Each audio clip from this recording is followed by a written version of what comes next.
Hello guys, today will be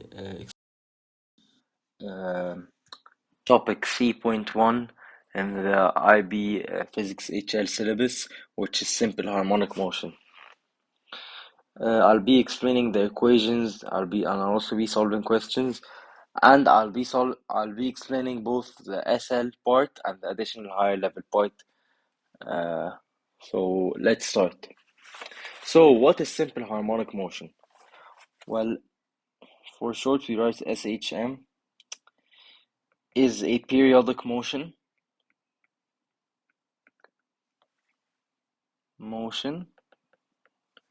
where acceleration A and displacement are direction directly proportional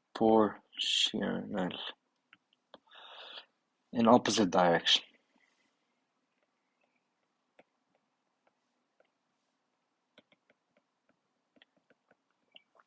So there are two things uh, or two properties that make motion simple harmonic. Number one, that is periodic, that is continuous. It does not stop in the middle. It is continuous, and I'll tell you why. And that the more important property here is that acceleration and displacement are always directly proportional, but in opposite directions. Meaning, if you were to graph acceleration A, so here. Let's let this be on displacement on a 3D graph, or it would go like this, negatively. They're directly proportional but negative. As you see, they exist only in the negative coordinates. Yes, so this is the most important part of simple harmonic motion, and we also describe it as that this is proportional to negative s. And periodicity. So if you took trigonometry in math yet, or if you haven't, you would know that periodic motion can only be described by two functions. These two functions are sine and cosine. Yes. So, in simple harmonic motion, we actually use sine and cosine waves to model this periodic motion, since these functions are continuous and they never stop, they're infinite. So we model them as maybe a velocity time graph with a cosine wave, and the acceleration time graph with a sine wave. And I'll explain that later. But first, let's go on to the first equation of simple harmonic motion, and it is the defining equation that states that acceleration, as I stated, is equal to negative omega squared x, and x here is actually displacement, so you don't get confused. Let's just write it. And what is omega? Well, omega, if you know what it is angular velocity, but in this case it is angular frequency. So when referring to angular frequency in simple harmonic motion, we're talking about omega. And since frequency is constant, then this makes acceleration and displacement directly proportional and the negative in opposite direction, since there's a negative sign right here. So this equation you'll be using to define any or to maybe state or show how a wave is simple harmonic or not. If it follows this rule, then it is simple harmonic. If it does not, that is not simple harmonic. Onto the other equation. This you should know that the time period is equal to 1 over f. This states, of course, that periodic time and frequency are inversely proportional, which is true. But also, we know that omega, which is the angular frequency, which is also the angular velocity, let's just not get info. They are the exact same thing, actually, equals 2 pi f. And if you substitute f equals 1 over t, so it becomes 2 pi over t. Then if you want to rearrange for t will equal to 2 pi over omega. So if giving the angular frequency, you can find the periodic time using this equation. Now, we have two types of movements that we focus on in the IB syllabus. Uh, Two movements that are focused on in simple harmonic motion, and you can get questions about them in any exam, and you probably will. These two objects are springs, and the other object is pendulum. And I think you are able to visualize a pendulum moving, swinging right to left without stopping better than a spring. But I'll show you the equations. These equations define the periodic time of both movements or motion. So for a spring, the periodic time is defined or is equal to 2 pi multiplied by the square root of the mass attached to the string, or um, assuming the mass of the string is negligible, divided by the spring constant k. So this makes periodic time directly proportional to the mass, because spring constant is of course constant.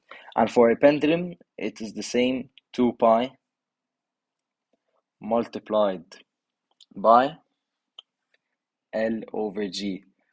G of course is constant, but in some questions they can actually tell you on the moon, for example, and you have to know that the gravitational field strength on the moon is smaller, so thus the periodic time will be actually larger. And the length L of course is the length of the spring, so let's just write it down. M mass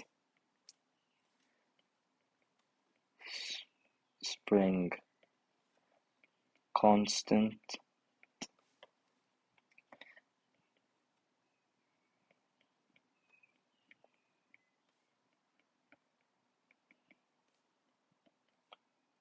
9.81 on Earth, of course, per second squared. So many questions, paper one, they actually tell you to describe omega of a, for example, a spring in terms of a spring. So now, you know that T equals 2 pi over omega.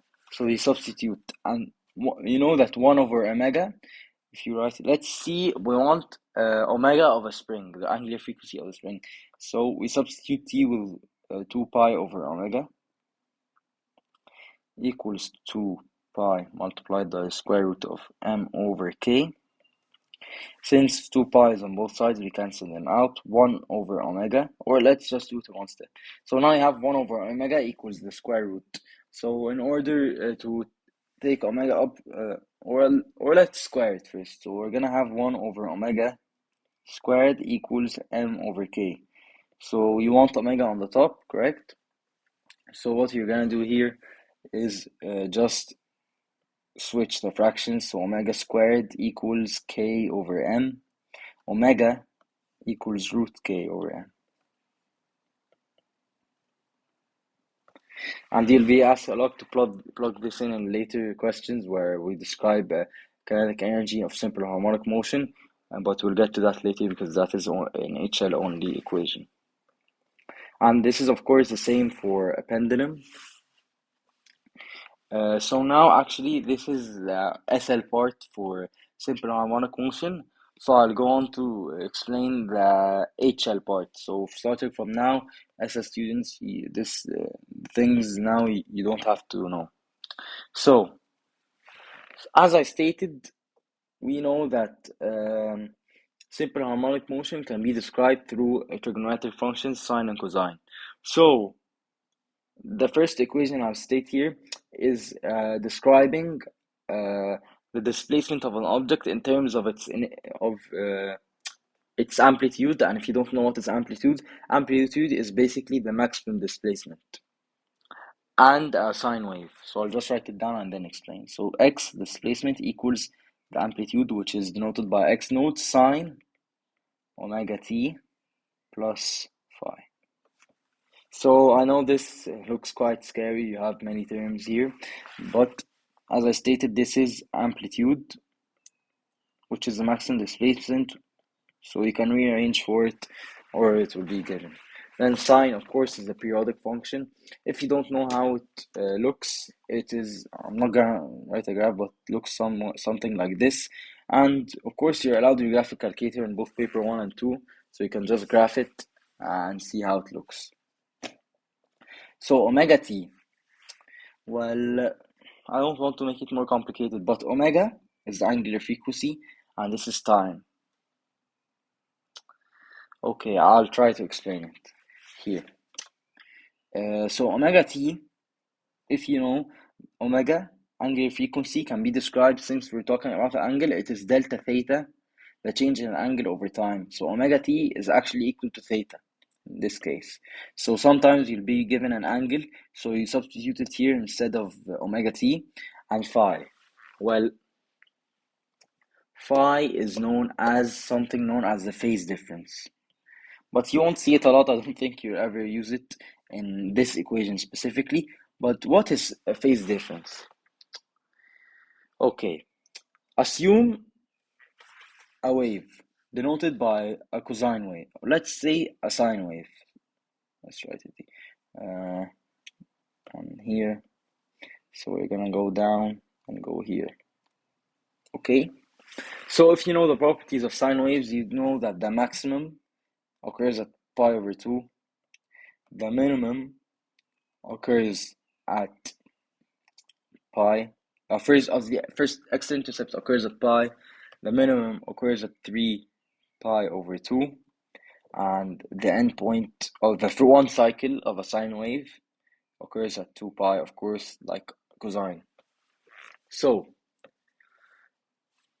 if given a wave, you need to know the phase difference between 2 points. So, phase difference is described as an angle, okay? And let's see a point. So here we're at displacement. Here we're talking about a particle that's oscillating upwards and downwards. It stays in position. We're not talking about particles moving forward or backward. These are particles simply, if we denote them like particles, sorry, but let's take this part. These particles are only going up and down, oscillating between the maximum and the minimum. Okay? These particles don't go right or left, they always go up and down. So let's assume this particle here, pi over 2, and another particle at 2 pi. Well, simply, if you know the points, they not give, of course, give you, you need to know that these are, if this is pi over 2, this is 3 pi over 2, and this is 2 pi. Okay? So tell me the phase difference between these two. Well, because you have angles, it's pretty simple. It's simply 2 pi minus pi over 2, which becomes 3 pi over 2. So this is the phase difference. It is the difference between 2 points on a wave described as an angle. So back to the equation here. So given the amplitude and an angle, you are able to find the displacement of a particle at any point in time. Sorry, given the angular frequency, time, and amplitude, you are able to find the displacement of a particle at any given point, assuming there is no phase difference. Now we move on to velocity. Well, velocity equals omega x node cosine omega t plus phi again. So I've already described this part inside. Outside, well, you know already omega is the angular frequency, x node is the maximum amplitude. So it's pretty simple. Nothing to describe here. You already know all of the givens, so you just plug them in, nothing else. And finally, you can also describe velocity, and don't get it twisted. Velocity and angular frequency are completely different. Please do not velocity, you're moving forward. Angular frequency is something else completely. So don't get them confused, because this will make it very hard. So you can also describe velocity in terms of the angular frequency multiplied by this x naught squared minus x naught. What is this? Well, this is simply the distance, the sum or the maximum amplitude squared minus the amplitude at a given time. So since we said this motion is periodic, then the velocity at a certain point in time will always be the same value. So if you know the displacement at a certain point in time and given the maximum displacement and the angular frequency, which will probably given, you will be able to know the you'll be able to know velocity. So these are two ways to find velocity. So you'll try to find it based on the given. So if your example given the angular frequency, maximum velocity, or sorry, maximum displacement and displacement, you'll use this one. But if you're given angular velocity, angular frequency, uh, and maximum displacement and the angle, for example, an angle, so you'll use this one. Now, finally, we stated like any motion, it has to have a energy. So here in the data booklet, you're giving two types of energy: total energy and potential energy. If, just to make sure you know, here we assume there are no types of energy besides kinetic and potential. So if given the total energy, potential energy, simply you can find the kinetic energy because total energy equals kinetic energy plus potential energy. Okay? So total energy is given by this equation. E total equals half m omega squared x naught squared, where m is the mass. Based on a pendulum or spring, you'll know. Omega squared is the angular frequency, x naught squared is the amplitude squared. And the potential energy is the exact same equation with a small difference. But instead of x naught squared, you're using x squared. Why is that? Because if you use x naught squared, you're basically saying that all energy is potential energy, which at some points it actually is. Where all energy is potential, there is no kinetic energy. This would be equal to this, and the opposite is also true. So what is the equation for kinetic energy? Well, kinetic energy is the difference between both of these. It is ET minus EP. So let's find it. Well, it's basically half m omega squared x naught squared minus half m omega squared x squared. Well, if you know algebra, you know we can take this part here as a common factor, and simply becomes half m omega squared multiplied by x node squared minus x squared. So given the maximum amplitude and x at a certain point in time, you are able to find the potential, or even you don't even need to use this equation, because given the amplitude at a point in time and the maximum amplitude, you are able to find both of these, and their difference is equal to the kinetic energy of the object or of the motion. So now I've showed you all the equations for simple harmonic motion, topic C.1. Let's try to solve a question. So this is a paper 1 question.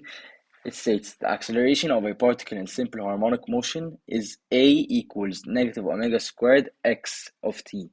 If at some time t the acceleration is 3 meters and the velocity is 3 meters per second squared and the velocity is 4 meters per second squared, what is the angular frequency? So here we're given a equals 3, one of the givens in the equation. Then we're given v equals 4. So you'll tell me, how will I solve this? You only have t. You only have t. Sorry, and you have v. You don't have x. So how will we get to omega? Well, we know that displacement is proportional, is related to velocity from normal mechanics. So how are we gonna find it here? Let's see. Using the equations in the data booklet, we can find it at some time t.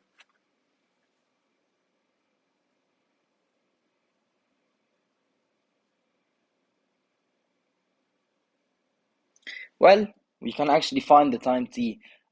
From normal mechanics, we know that acceleration equals velocity over time. Well, we have both of these. Time equals velocity over acceleration, which equals 4 over 3. So now we're given the time. Using time, we can find displacement velocity equals x over t, which is also s in normal mechanics. So 4 equals 3x over 4. So sending it, x equals 16 over 3. Using the equation, rearranging for omega,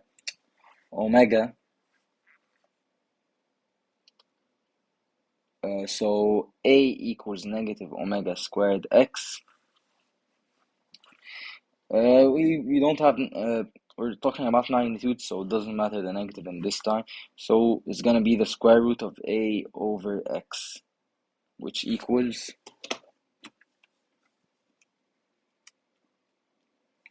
a is 3, x is 16 over 3, so we can just take 3 words, and it's gonna be this one.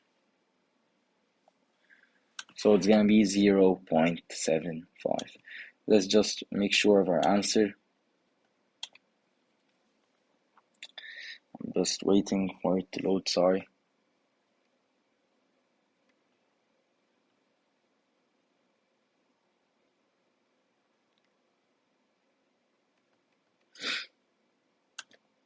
Yes, it is correct. Okay, this is a worded question, paper 1. Which of the following best describes the motion of a particle undergoing simple harmonic motion? Okay, A constant speed in a circular path. Probably not. It's also right. No, of course, this is known as circular motion, not simple harmonic motion. And displacement, it does not fulfill the first requirement, which requires acceleration and displacement to be directly proportional with opposite direction. B stage periodic motion with constant energy, which does fulfill one of the two properties, but doesn't state specifically that A is directly proportional to a negative x. C says acceleration directly proportional to velocity, which is incorrect. It's directly proportional to the displacement. So D states acceleration directly proportional to displacement and in the same direction. Well, out of these answers, we can certainly say that C and D are incorrect. And we can also see that A is completely incorrect since it does not fulfill the first answer. So B would be the most correct answer, although it doesn't state specifically. It also doesn't state something incorrect. B states that periodic motion with constant energy, which is true, while it doesn't state the second principle, it it does imply it. So we have to choose B here by the process of elimination, of course. Okay, another question. An object undergoes simple harmonic motion with amplitude A. Its kinetic energy at equilibrium is E. At equilibrium, kinetic energy is equal to total energy. So EK equals ET. And at the maxima or minima, doesn't matter, we call them maximas, EK equals 0. And EP, potential energy, equals the total energy. So it's saying what is the kinetic energy at the displacement A over 3 from the equilibrium position? Well, A over 3 from the equilibrium position means it is still closer to the equilibrium position than the maximum position. So if we assume a pendulum like this, and this is the maximum position, A over 3 would lie like somewhere here maybe. So this distance is closer, meaning that most of the energy is kinetic. So the first answer given is E over 3, or that's incorrect because that means that there is more potential than kinetic, which is incorrect. The second answer is 2E over 3, which is also incorrect, and I'll tell you why. The third answer is E over 9, which is completely incorrect, and the fourth answer is 8E over 9. So why, you might ask? Well, we state that kinetic energy is proportional since the maximum displacement is constant, and we wrote the equation, it is equal to half m omega squared x naught squared minus x. Correct? X squared. So it is inversely proportional, of course, to the displacement squared. So let's square 1 over 3, or I'll tell you what. Let's try to understand it like this. If it is a over 3, so 1/3 of the amplitude away from the equilibrium, it is 2/3 of the amplitude away from the maximum. Okay? So let's square 2 over 3. Square 2 over 3 squared will give you 4 over 9.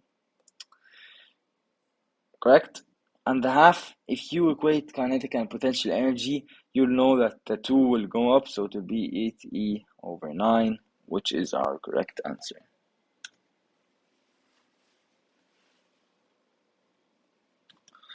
Okay. Okay, which of the following correctly describes energy transformation during SHM? Kinetic energy remains constant. This is, of course, incorrect. As I stated, it is always changing between kinetic potential continuously. Potential energy is maximum at the equilibrium. As I just stated, kinetic energy is maximum at the equilibrium. Total energy varies time. This is incorrect. Total energy remains constant since energy only transforms from kinetic to potential. It never actually is lost. We assume it's not lost. So D would probably be the right answer, but I'll read it out. Energy continuously transforms between kinetic and potential, which is the correct answer. Okay, a particle moving in a circle completes 5 revolutions in 3 seconds. So we're given time, t equals. And if you don't know what a revolution is, a revolution here we assume that it is, or we don't assume it, it's actually true.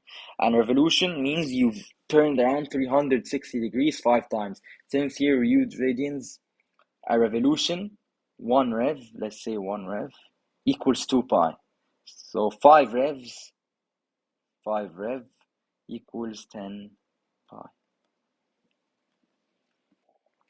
Well, the angular frequency is simply 10 pi over 3, which can be simplified. No, it cannot be simplified. So 10 pi over 3, the angle change over time over 3 cannot be simplified, but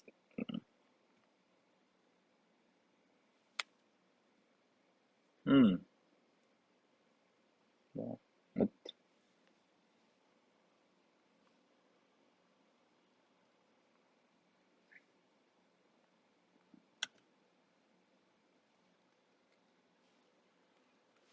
let's try to simplify 10 pi over 3.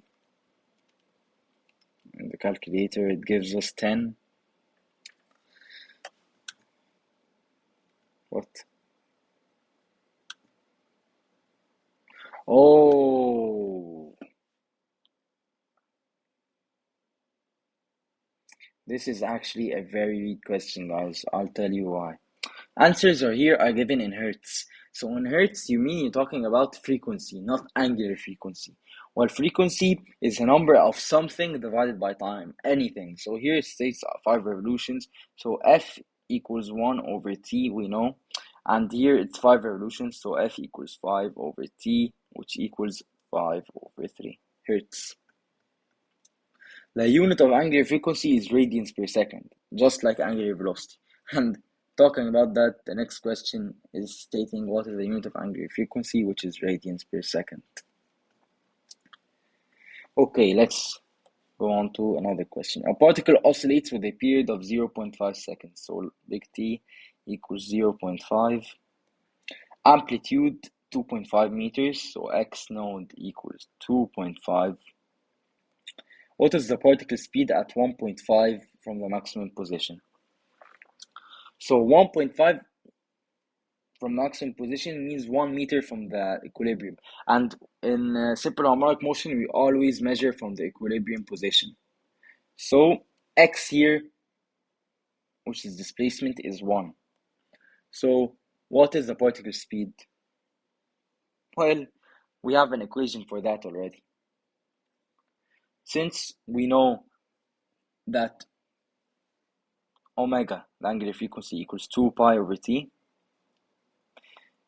and we have x node and x, we can use this equation. Omega equals omega squared, v equals omega squared x node minus x squared. And omega is 2 pi over t, so it is 4 pi here. So v equals 4 pi times the square root of 2.5 squared minus 1. And that gives us approximately 28.8 meters per second, rounded to the two significant figures is 29 meters per second. And one thing I wanted to say also, always